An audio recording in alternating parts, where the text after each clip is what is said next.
that we'll come to West Ham in a second because they look tired in that game. But that aside, and we'll look at their performance, and we have to take that into consideration when we look at Arsenal's performance.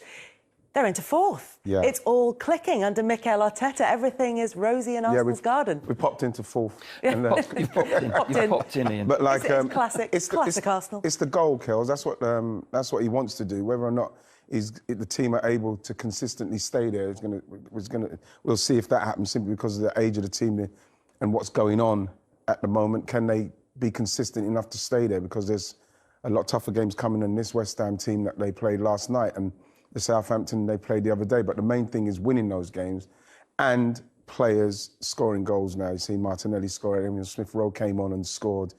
You know, the thing is that they do need to now, with the manager making the kind of decisions he's made, especially with our talisman goal scorer, that the team needed to perform like that last night. I think it was a must-win game for him. And they did it, and I thought they did it very, very convincingly. As poor as West Ham were, they've done it convincingly. Do you see the long-term progress under Arteta, even if at times it feels like it maybe stutters a bit along the way? Yeah, of course. I think that's where Arsenal are at. There's a few clubs like that at the moment. My only concern, not concern, but they're improving, yes. But when they go to a top team and they get a result away from home and they beat somebody at home, one of the top teams in the top four, I think it's the first time they've beaten somebody in the league that were in the top four, as in West Ham. And we know West Ham have hit a little bit of a wobble themselves, as we said earlier. When they start doing that, then I'm thinking they could be back. So they've still got a long way to go. Yes, they've beaten Southampton, the likes, and last night West Ham. They've got to improve a little against the top teams. They're not the only club, by the way. There's quite a few clubs out there that have got to do that. But, you know, there's an improvement. There's stepping stones all along the way for Arsenal at the moment.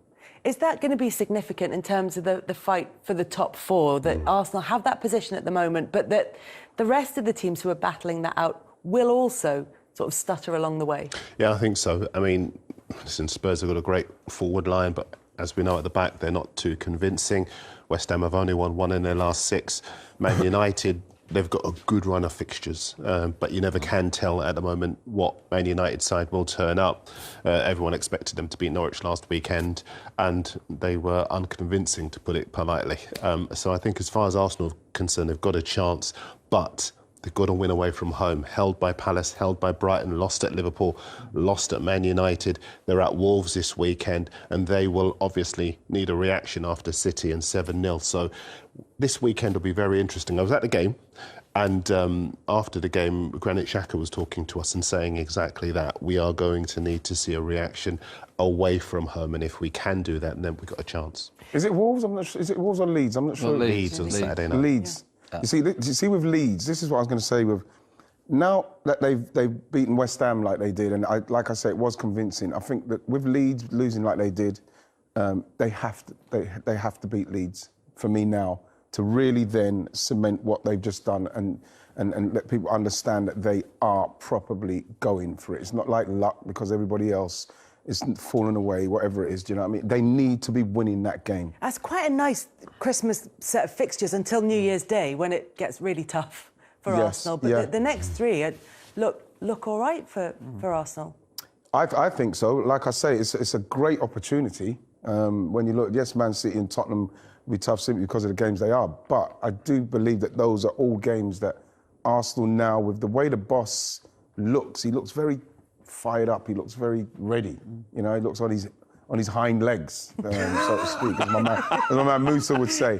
But like, I just feel that those are the kind of games, they need to win them. The guys need to recognise that they need to win those games to put pressure on those other teams. I think we've got to look at it, though. I'm not just saying it because it's Arsenal, but it's a very unbalanced league at the moment.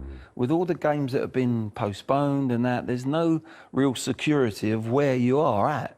And that's whether it's the Tottenham that have only played 14 games or if you played 17 matches. So there is an imbalance there at the moment. And come through Christmas and New Year, if all the games go ahead, we will then know really where we're at. So I think that's where we're at the moment, the Premier League. I think I'd agree with that. I mean, if Spurs win their games in hand, they're above Arsenal. I think the only thing we can, outside of the top 3, the 4th place is anybody's, if you can put together a decent run of form. But as things stand, I mean, I looked at that fixture list a second ago. I wouldn't underestimate Wolves. Yeah. They are defensively very strong, very well organised. City had to go all the way to the wire. Free scoring now with a whole goal. I think the organisation in that team has really impressed me. Lots of people didn't know that much about Bruno Lage before he took over, but he did really well at Benfica in his first season before things started to fall away, and the players are responding to him there. Also, Norwich are working a lot harder under Dean Smith than they did before. But I think what Arsenal need to do is maybe worry about themselves. And I think if they can, I think the most fascinating aspect of last night was a clean sheet. Because defensively they had been a bit uncertain for quite some time. But if they can put together a run of clean sheets, I think they've got a good chance as well.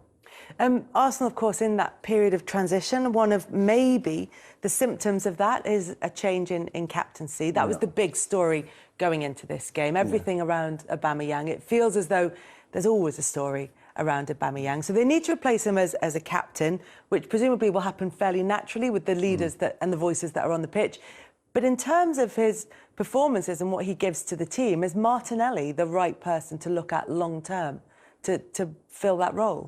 Yeah, I think so. Simply because Martinelli, that's the way the way that Aubameyang has played at Arsenal. He has come off of that left side. You know, it's not like he's down the centre and he's very effective there. He comes off of this side like we see Martinelli doing here. And the thing with Aubameyang, when he's in good form, it's where do you put Martinelli? Simply because that's where Martinelli wants to operate as well. Now we're seeing with everything that's going on with Aubameyang, you know, Martinelli's coming, and to be honest, he's answered the call of the boss. They've left Aubameyang out, you know, for the reasons that we now know, you know, lateness and stuff. And the fact is, he's taken his chance, and they've always had high hopes of Martinelli and what he's doing. And now, if he can, in this moment, start scoring, because you look at Arsenal, Lacazette's goal the other day was only his 6th shot on target against Southampton. We've seen him score, Emile Smith-Rowe's come off the bench and he's scored. The problem I think that Arsenal have had is creating chances for Aubameyang. As much as, you know, he's not in great form, what I saw last night was a game that if he was probably in that game, he may have had a couple of chances, but unfortunately for him, he isn't. Martinelli is, and he took the chance. So, yes, if he can continue doing that, he's probably going to cause the Aubameyang problems in trying to get back into that side. Yeah, he looked like a player, Martinelli, last night that has been shown, hang on a minute, this door's wide open. Yeah. This door's been blown wide open, and you know what, I'm going to take it. You know, that's your opportunity, and it looked to me as if, like, yeah, you know, long term, he could pin that position down. Especially and you know what?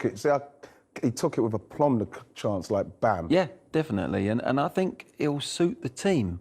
I don't like Aubameyang's a fantastic player, but when I see him out on that left-hand side, he's having to do some tracking back, and if he doesn't track back, then his manager's not going to be. Martinelli will do both. Yeah. So, and if he can put the finishing touch like he did here, well, this is a wonderful finish. You know?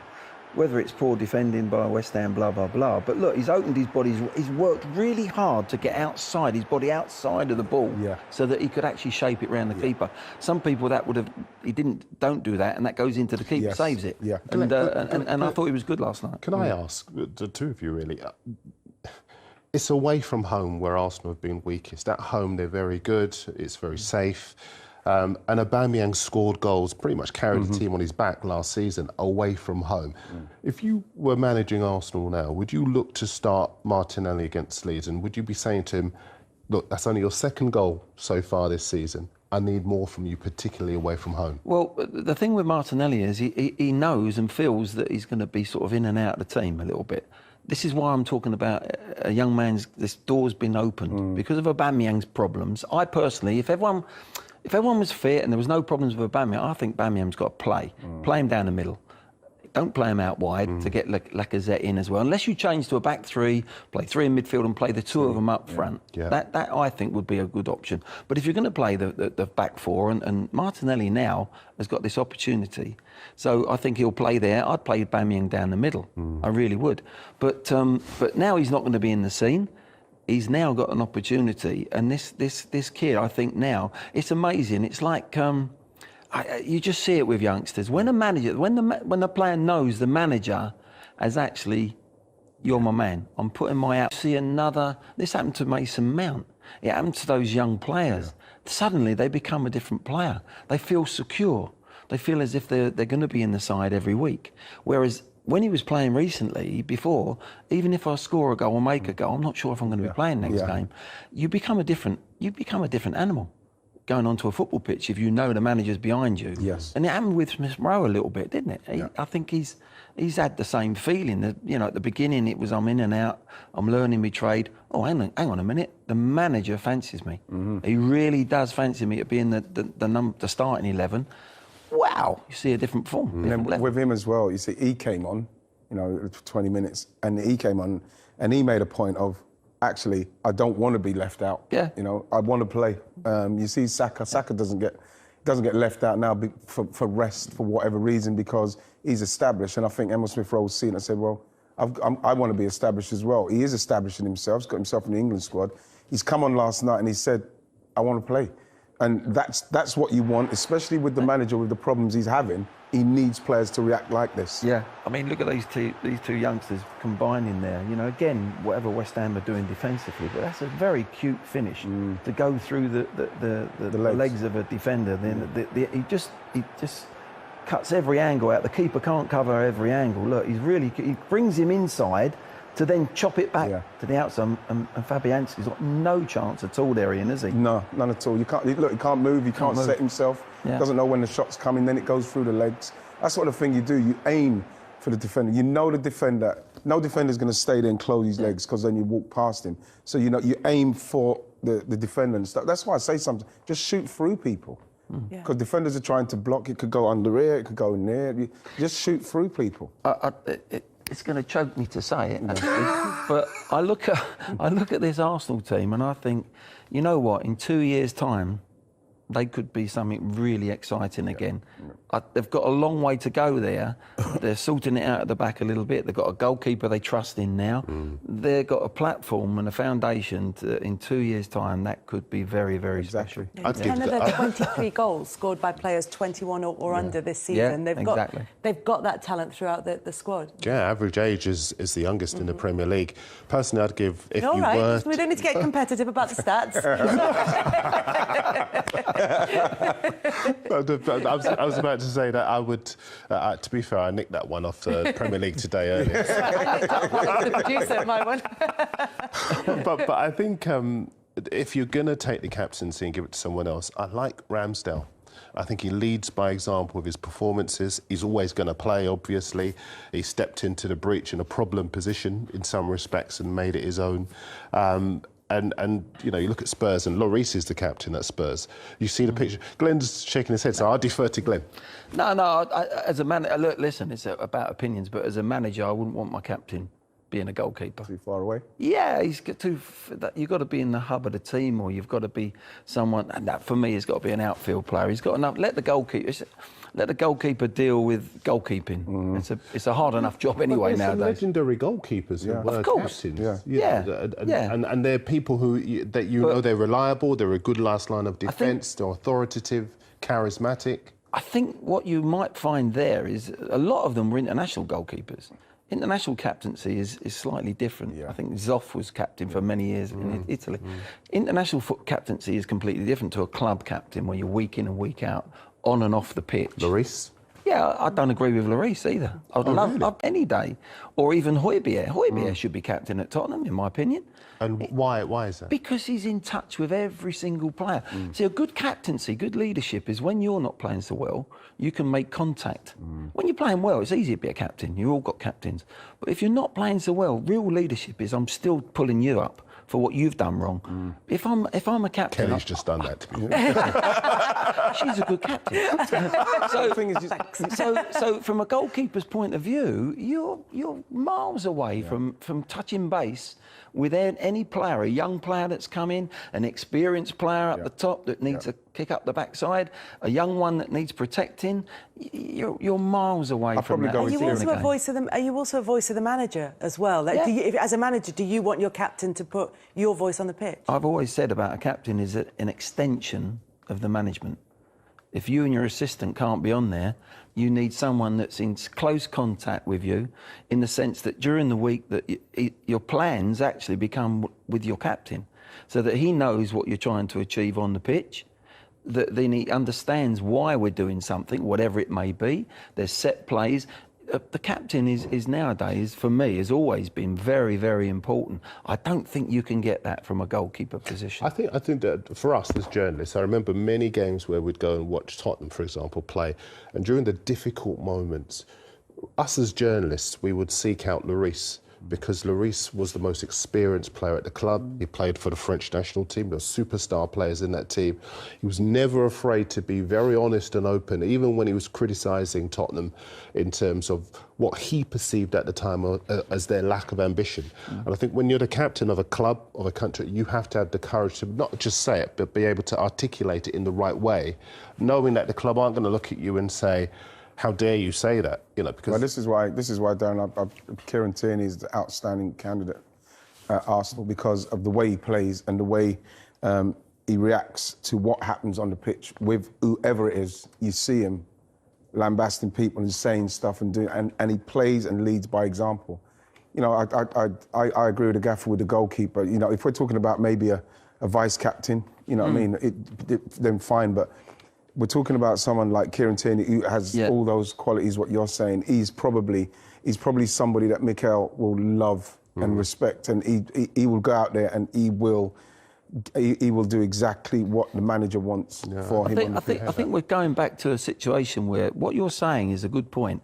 You need a club captain. Yeah. Now, if Lloris or the goalkeeper is if you think he's the right personality, you have a club captain. Yeah. Light says all them things about, but you need a day captain. You need a match day captain on that pitch, driving people forward.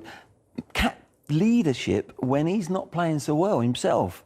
And that is the sign of a real captain on match day. What he says to the press or in the week or whatever is a different type of captain. If you've got somebody that can do that off the pitch and on the pitch, happy days. Yeah. But you might have to say, look, your club captain, it's a bit going old school. We used to do it years ago. There's nothing wrong with it. Probably need it more now. Nowadays, with the press and social media, you probably need a club captain and a match day captain.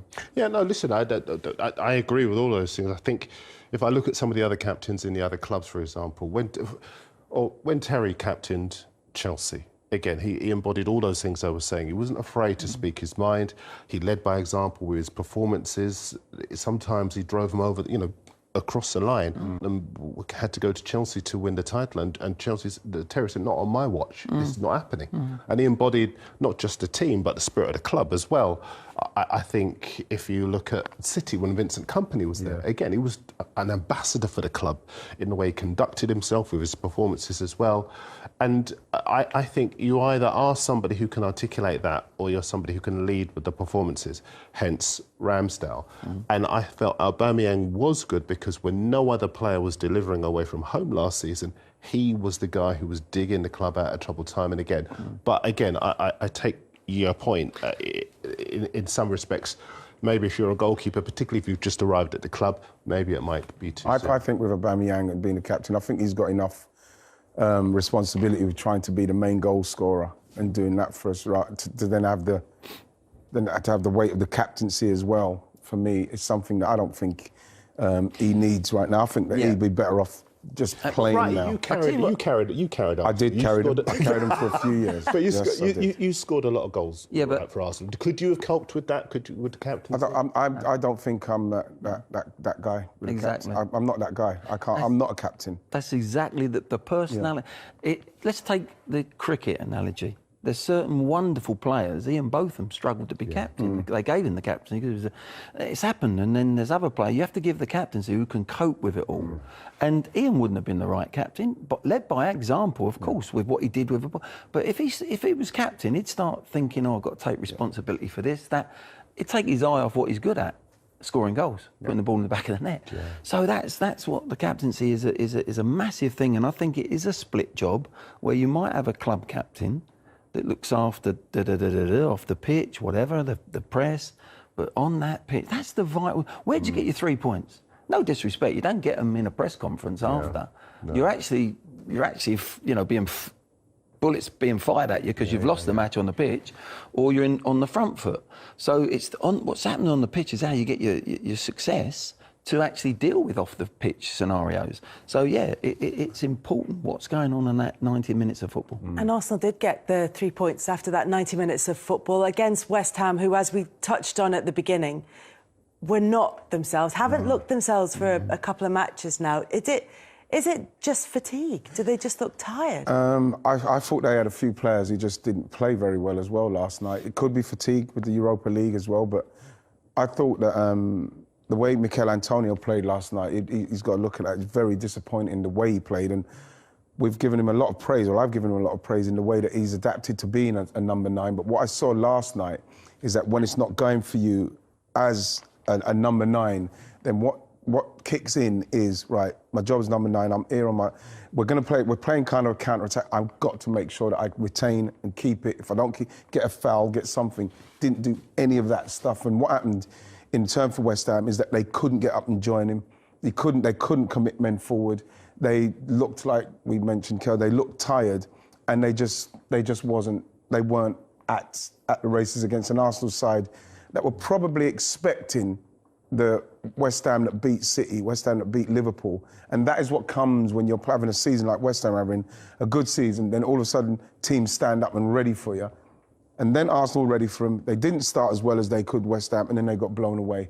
And I think that it's something that they're going to, simply because if you're going to be challenging up there, you're going to need to be able to put in performances better than that when you're not playing well, and they didn't do that last night. So much of the success that they've had this season up to this point, West Ham, has come from that high energy, that sort of relentlessness from them. Is that hard to maintain? Well, it is, because look at Chelsea's squad, for instance. They can maintain that because they've got quality right the way, and it goes depth. You've got to look at West Ham and think they've got 13, 14 players doing that. And for me, and also on top of that, Antonio, take him as an example. If he's got a number 9 on the bench that he looks over and thinks, if I don't do it today, this fella's going to take my shirt. So I can't afford to come off that. And that's why I perform. They've got no other centre forward there at the club at the moment. They've got to put that right if they want to go, because Antonio can't do it week in and week out. And then if he's not going to be pushed every week as well to perform at that level, then you've got a double problem. So I look at West Ham now, again, I think it's a good time to play against them. They look shattered mentally and physically. They've got some injuries to deal with, and I just They missed them too last night, Gaffer. Bonga and Kurt Zouma. They missed them too. Yeah, it was always going to happen, I felt, for West Ham. They were always going to hit the buffers a little bit because of the squad that they've got. So it could be tricky times for West Ham, certainly over this busy Christmas period as well. Coming up...